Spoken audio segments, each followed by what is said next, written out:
वीरानगढ़ ये गांव जितना सुंदर था उतना ही खतरनाक भी। पर इस समृद्धि ने एक भयानक श्राप छुपा था। यहाँ की समस्या थी शादी। जब भी इस गांव में किसी की शादी होती, 7 फेरे पूरे होने के ठीक बाद एक अदृश्य शक्ति अचानक दूल्हा दुल्हन का सर धड़ से अलग कर देती थी। गांव वाले इस खौफ से पूरी तरह हिल चुके थे और यहाँ तक कि इस गांव में जब भी कोई दूसरी ओर से शादी करके जैसे ही गांव में कदम रखता तो दूल्हा दुल्हन के उसी वक्त सर कट जाते। अमावस्या की डरावनी रात। इस खूनी श्राप को खत्म करने के लिए गांव में महान बाबा थुंग थुंग आए। गांव के ठीक बीच में हवन की आग के सामने बाबा थुंग थुंग ने अपना शक्तिशाली मंत्र बोलना शुरू किया। थुंग थुंग थुंग थुंग साहुर।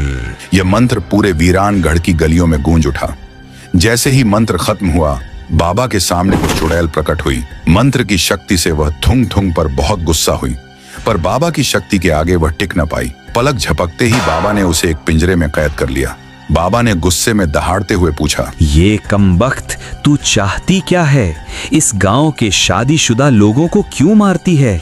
बता, वरना तेरा खैर नहीं। डर से कांपते हुए चुड़ैल ने राज खोला। मुझे एक लड़के से शादी करनी है, बस उसके बाद मैं ये श्राप हटा दूंगी। बाबा बोले, ठीक है, सही वक्त आने पर मैं तुझे बता दूंगा।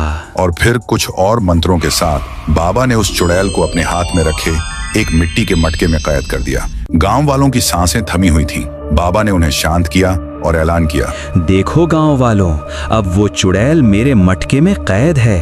अब कोई भी शादीशुदा जोड़ा इस गांव में नहीं मरेगा। इस खबर से तुम सोच नहीं सकते कि गांव में कितनी खुशी फैल गई। चारों तरफ एक ही नारा गूंज उठा, थुंग थुंग बाबा की जय हो। अपनी महानता और शक्तियों के कारण बाबा थुंग थुंग गांव से कई कोसों दूर एक अजीब से दिखने वाले घने जंगल में रहते थे। उनकी तपस्या का अंदाज भी यूनिक था।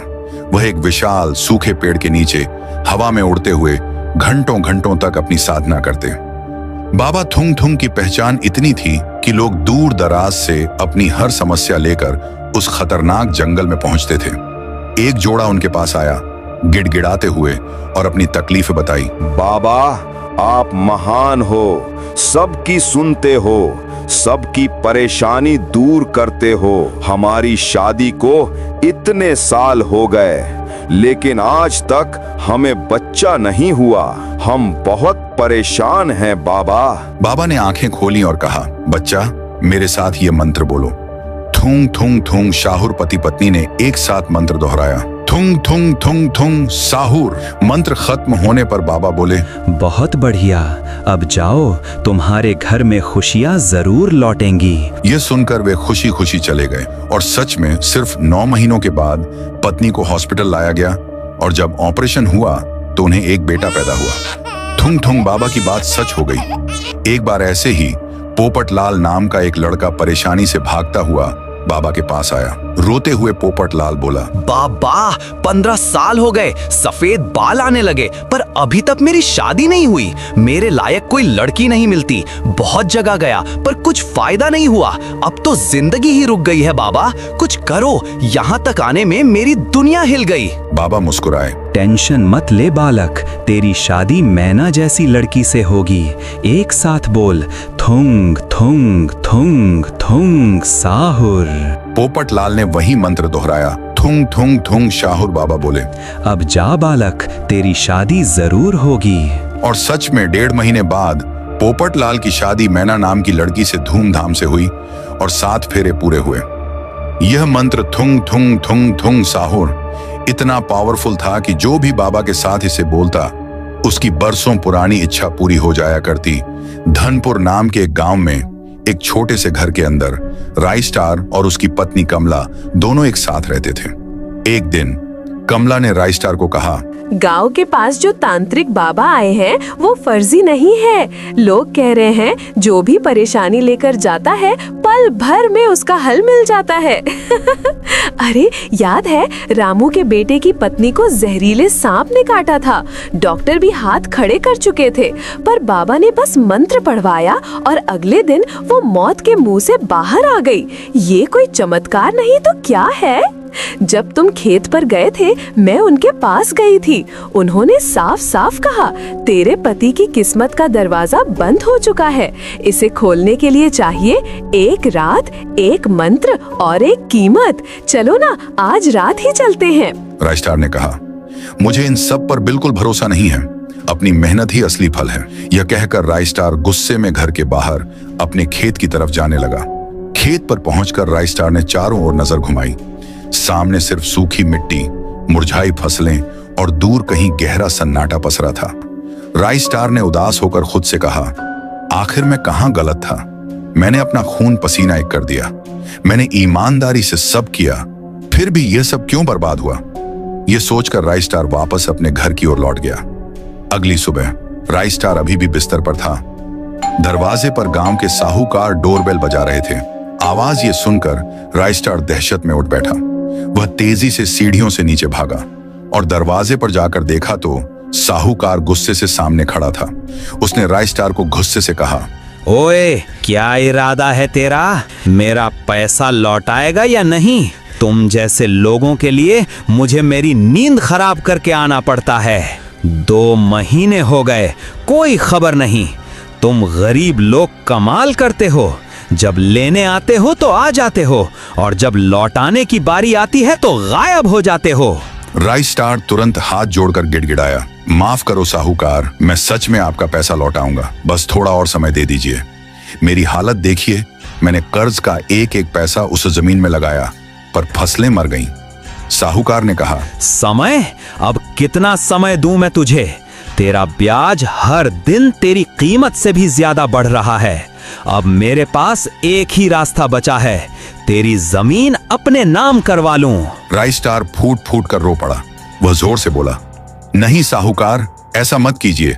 बस 1 हफ्ता, मैं ऊपर वाले की कसम खाता हूं, 1 हफ्ते में मैं कुछ ना कुछ जरूर कर लूंगा। प्लीज बस 1 हफ्ता। तभी राइस्टार के पीछे कमला आई। उसके कांपते हाथों ने साहूकार को नमस्ते किया। उसकी आंखों में गहरा डर और विनती भरी थी। साहूकार ने एक पल के लिए कमला की ओर देखा, फिर कठोरता बोला, जा, तेरी बीवी की शक्ल देख के आज छोड़ देता हूँ, वरना अब तक तेरा घर भी मेरे पास गिरवी हो गया होता। उसने राइस्टार को अंतिम चेतावनी दी। याद रख राइस्टार, सिर्फ 1 हफ्ता। उसके बाद मैं तुझे 1 घंटा भी ज्यादा नहीं दूंगा। यह कहकर साहूकार गुस्से में वहां से चला गया। वह राइस्टार को सिर्फ 7 दिन की मोहलत देकर गया था। साहूकार के जाते ही राइस्टार शर्मिंदगी से गर्दन झुकाए वापस ऊपर कमरे की ओर चला गया। कमरे के अंदर पहुंचकर वह चुपचाप एक जगह रुक गया। उसके चेहरे पर असहायता और गहरी टेंशन साफ झलक रही थी। तभी कमरे में कमला आई और बोली, जो होना था हो गया नहीं, अब और चुप नहीं बैठूंगी। हम आज रात ही चलेंगे उस बाबा के पास, चाहे तुम्हें पसंद हो या नहीं। राइस्टार आखिरकार हार मानकर, ठीक है चलो, ये भी करके देखते हैं। राइस्टार कमला की बात मान ली थी। रात होते ही कमला और विजय खामोशी से घर से निकल पड़े। कुछ घंटों के थका देने वाले सफर के बाद वे थुंग थुंग बाबा के जंगल में पहुंचे। बाबा अभी भी उसी सूखे पेड़ के नीचे हवा में उड़ते हुए तपस्या कर रहे थे। जैसे ही दोनों उनके सामने आए, बाबा एकदम से बोले, मुझे पता था तुम दोनों यहाँ जरूर आओगे। तेरी पत्नी कमला ने मुझे सब कुछ पहले ही बता दिया है।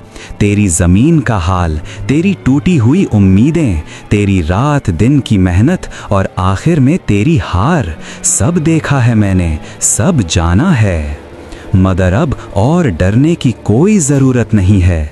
ये सब बहुत जल्द बदलने वाला है। उन्होंने कठोर शर्त रखी, बस एक ही बात याद रखना, तुम्हें वही करना होगा जो मैं कहूँगा, बिना किसी सवाल के और बिना किसी शक के। मेरी बात ध्यान से सुन। कल रात तुम अकेले आना, तुम्हारे साथ कोई नहीं होगा, तुम्हारी बीवी तक नहीं। ये साधना सिर्फ तुम्हें अकेले ही पूरी करनी होगी। अगर किसी को भी साथ लाए तो सब कुछ बेकार हो जाएगा। राइस्टार ने सवाल किया, अकेले? पर क्यों? बाबा ऐसा क्या होगा? बाबा टोकते हुए कहे, सवाल मत कर, मैंने कह दिया ना, ये काम तुम्हें अकेले करना है। तुम्हारी किस्मत तुमसे नाराज है और उसे मनाना है तो तुम्हें अकेले ही उस रास्ते पर चलना होगा। अब जाओ और आज रात शांति से सो लो, क्योंकि कल की रात, हाँ, वही तुम्हारी जिंदगी की सबसे लंबी रात साबित होगी। अगले दिन सूर्य ढलते ही राइस्टार फिर से उस बाबा के पास आया, लेकिन इस बार अकेला। उसके मन में अब भी डर और बाबा के प्रति संकोच था।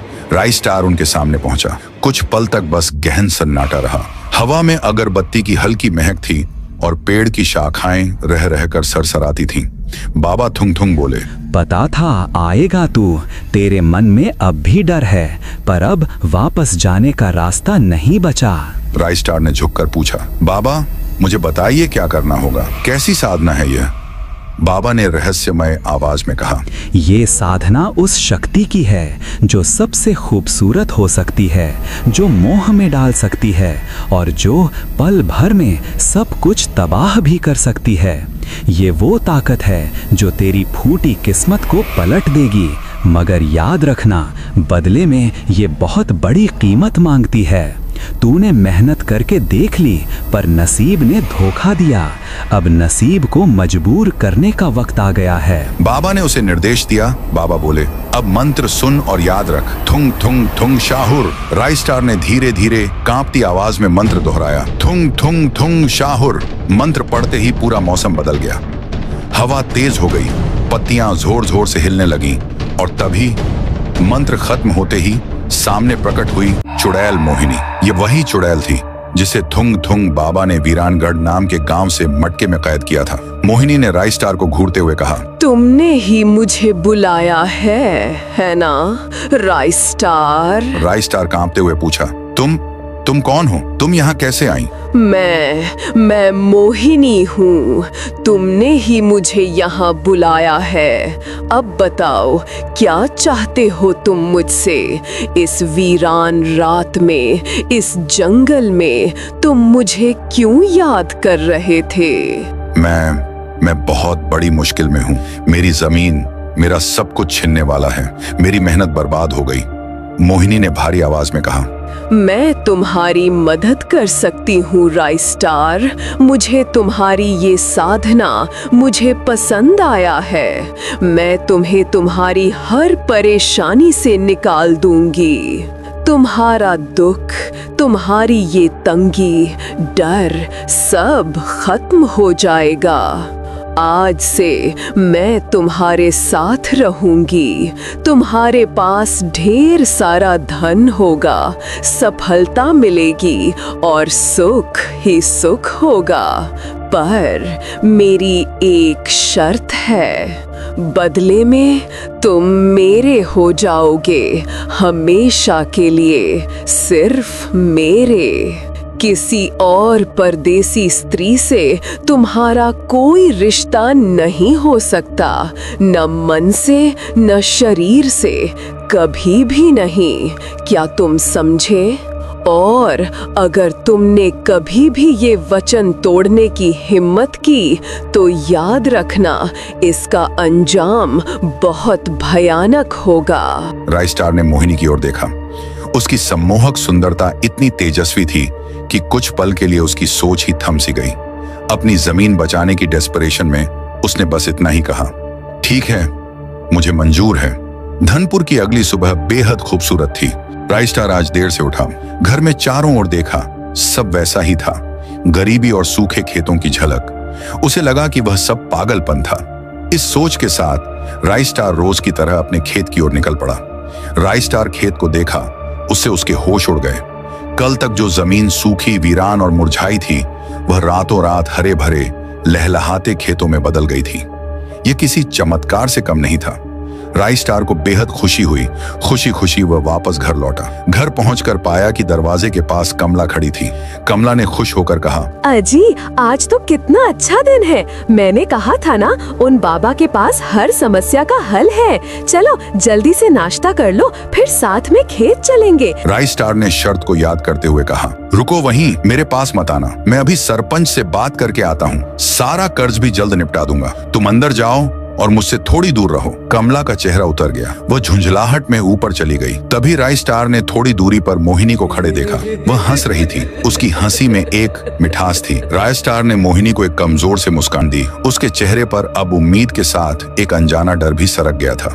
विजय तुरंत साहूकार के घर की ओर बढ़ा, कर्ज चुकाने के लिए। पर वहां पहुंचकर उसने देखा, साहूकार के घर के सामने जबरदस्त भीड़ थी। लोग दबी आवाज में कुछ सनसनीखेज चर्चा कर रहे थे। राय स्टार चिल्लाया, यहाँ क्या हुआ है? इतनी भीड़ क्यों लगी है? एक आदमी सन्न होकर बोला, अरे राय स्टार, सुनया नहीं क्या? कल रात करीब 1 बजे जब साहूकार नींद में था, एक भयानक हवा उसके घर में घुसी और कमरे में जाके साहूकार का सर ही धड़ से अलग कर देता। वो नींद में ही चल बसा। जब सुबह नौकर ने दरवाजा खोला तो वो बिस्तर पर धड़ से अलग पड़ा था। उसका कोई अपना नहीं था, ना बीवी ना बच्चे। इसका मतलब है कि हमारा सारा कर्जा माफ हो जाएगा। भले ही वजह बहुत दुखद हो, पर ऊपर वाले का लाख लाख शुक्र है। बाजू में मोहिनी खड़ी होती है, धीरे धीरे मुस्कुराती है जैसे कि उसे सब पता हो। राय स्टार के चेहरे पर हैरानी उमड़ कर आती है। वह चुप खड़ा रहा, मन ही मन समझ गया था ये सब उसी साधना का नतीजा है। वक्त के साथ विजय की किस्मत और हालत सच में बदल चुकी थी। फसलें लहलहा रही थीं, घर के बाहर महंगी गाड़ियां, नौकर चाकर, आराम की जिंदगी थी। लेकिन राय स्टार और कमला के बीच की दूरी अब असहनीय हो गई थी। विजय अक्सर रातों को बाहर रहता और कमला खामोश अकेली सो जाया करती। थकावट से उठकर कमला ने खुद से कहा, बस अब और नहीं। आज मैं उससे बात करके ही रहूंगी, अब ऐसे नहीं चलेगा। कुछ मिनटों बाद राय स्टार थका हारा कमरे में दाखिल हुआ। वह कपड़े बदलने के लिए ड्रॉवर के पास आया और शर्ट काटने ही वाला था कि अचानक पीछे से 2 नरम हाथ उसके सीने पर अटक गए। एक पल के लिए उसकी सांसें थम गईं। उसे लगा यह मोहिनी है। विजय ने उन हाथों को पकड़ा, पलट कर देखा और उसका चेहरा जम गया। वह मोहिनी नहीं बल्कि कमला थी। विजय चीखा, क्या तुम पागल हो गई हो? तुम्हें कितनी बार कहा है कि मुझसे दूर रहो? क्या तुम्हें समझ नहीं आता? कमला सन्न रह गई। उसकी आंखों में गहरी चोट और सवाल थे। तभी दरवाजे के पास खड़ी मोहिनी ने ये सब देख लिया था। मैंने कहा था ना, किसी पराई स्त्री से रिश्ता नहीं, कभी भी नहीं। फिर भी तुमने ये गलती की, अब इसका अंजाम भी भुगतो। ये कहकर मोहिनी तेजी से कमला के पीछे आई और खंजर से पल भर में कमला का सर धड़ से अलग कर दिया। ये देखकर राय स्टार जोर से चीखा, ये तुमने क्या किया? मेरी बीवी को मार दिया। ऐसा करने की हिम्मत कैसे हुई तुम्हारी? मुझे लगा था। मोहिनी ने ठंडी आवाज में कहा, तुमने खुद को मुझे सौंप दिया था। तुम्हारी बीवी तुम्हें मुझसे छीनना चाहती थी, इसलिए मैंने उसे रास्ते से हटा दिया। पर लगता है तुम सिर्फ मेरी शक्तियों के लिए दिखावा कर रहे थे। राय स्टार कांपते हुए बोला, नहीं, ऐसा नहीं है। मैं बस एक गलती कर बैठा। पर उसे मारने की क्या जरूरत थी? वो बस एक अनजाने में हुई गलती थी। पर कोई फायदा नहीं था। मोहिनी आगे बढ़ी और सीधे खंजर से राय स्टार का गला धड़ से अलग कर देती है और फिर दोनों ही वहां खून के ढेर बनकर रह गए।